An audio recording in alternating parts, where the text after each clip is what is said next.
We're joined by Patrick McQuillan here from the Boning Hall. We've just pulled out an example of 3 of the most valuable cuts of the carcass and illustrating where damage caused to those cuts results in the product being downgraded or devalued.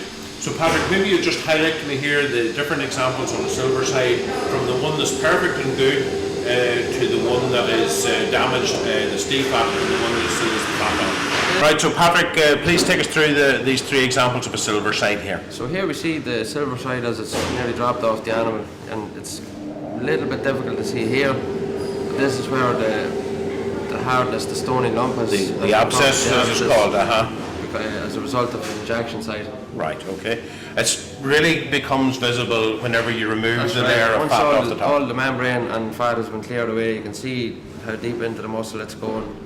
So all this portion of beef is going to be not be fit for use. And at this stage here, there'll be several millimetres of fat has been removed. Will this abscess go further down into the cut? This could go right down to the far side of it.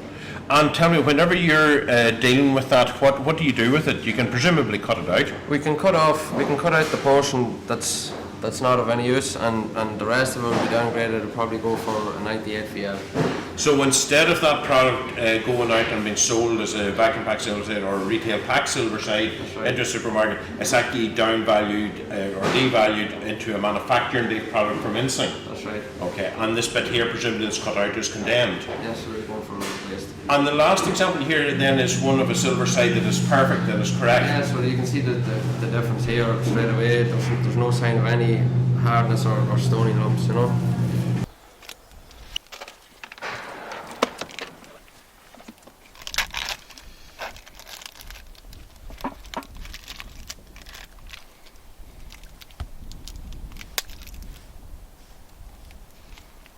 If you were injecting a batch of cattle, Patrick, would you take a new fresh needle for each animal? Not for each animal. You could possibly get away with doing it with a few animals. Okay. If you are using the likes of vaccines or something like that, very often what they'll advise is you make up your vaccine, you stick a needle in the top of the bottle, you always take the syringe off that you're injecting your animal with and swap it over in between each one, as opposed to injecting an animal and sticking it back in the bottle. So you keep a needle in the bottle. Yeah, so it never gets tampered with. Tampered with. So you're not diluting your vaccine. It's remaining sterile, I suppose, is the big thing. You always use a clean needle. Always use a fresh needle. They're very, very cheap. How cheap, Patrick? 5 cents. Right. Realistically speaking, Okay, so if you're buying a needle and you're buying a syringe, what is it coming to, €1? Whereas the whole lot together, it's good practice. Think of the price. So it's a bit of a false economy almost then when you think of the damage that a dirty needle can do in an animal. Exactly. And no sterilisation that you will do typically on a farm would substitute or be as good as a new needle. No. Okay. So I can even switch it around to the 20. Alright. The other big thing is when you are injecting an animal is only 10 mils per site. Most syringes are about a 20 ml syringe, so you inject in one spot, you take out the needle and syringe, and then just inject in another spot. Right.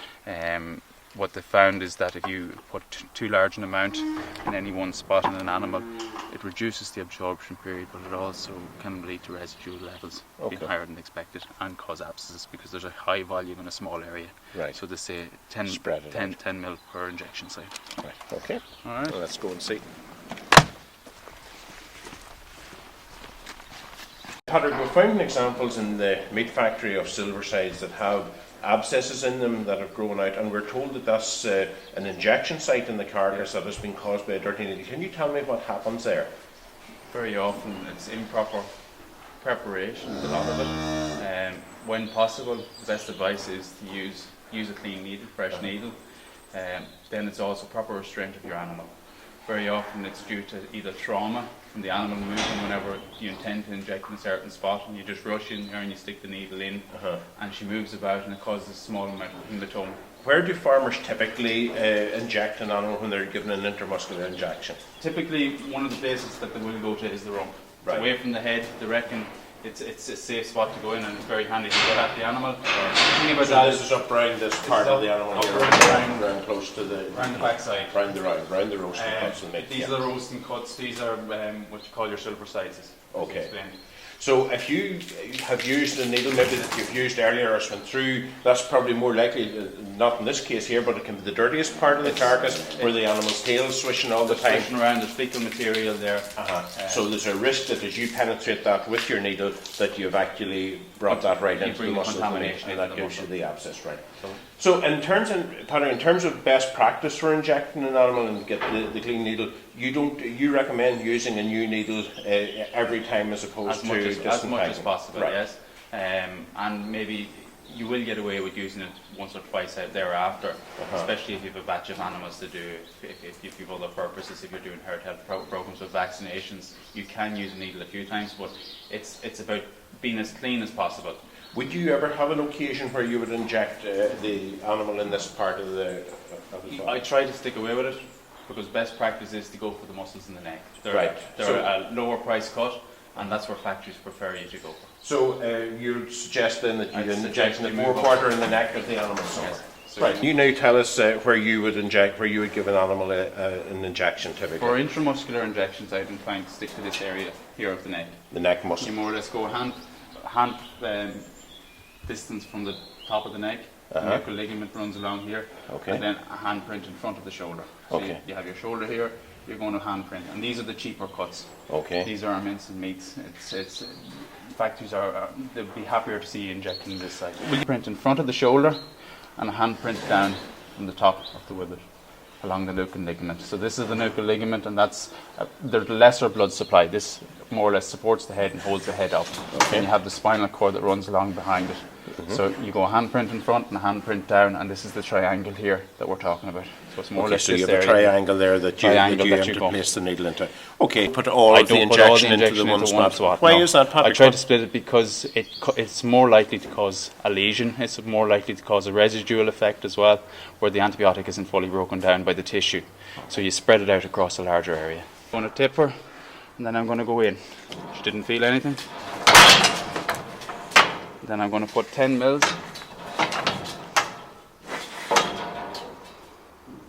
in. Then I'm going to retract my needle. I'm going to go about 4 fingerprints in front, and I'm going to tap her again and inject in again. I withdraw a slight wee bit to make sure I'm not in a blood vessel, and then I put in the rest of my antibiotic. Then I just rub it in and rub it well into the tissue to help with absorption of the drug. That's it. And people that don't understand farming don't understand. I think that's really cruel. It's not actually cruel to restrain the animal when you're working and having to administer.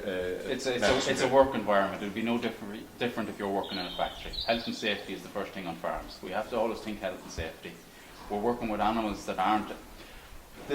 They're much larger than us. The average animal is 660, 700 kilos.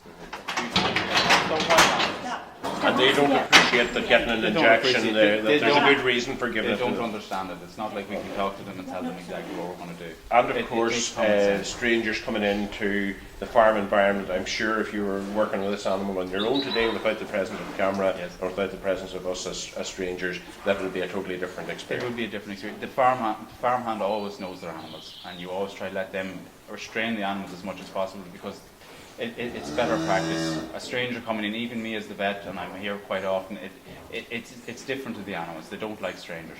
They're creatures of habit. That's what. Patrick, thank you very much. Some very good advice there. All right, thank you. So in this example of a silver side that's perfect, we see that it's a complete red muscle all the way through with no damage or no blemishes whatsoever. That's right. And that there is what goes out into retail pack that goes out into the highest value markets. That's right.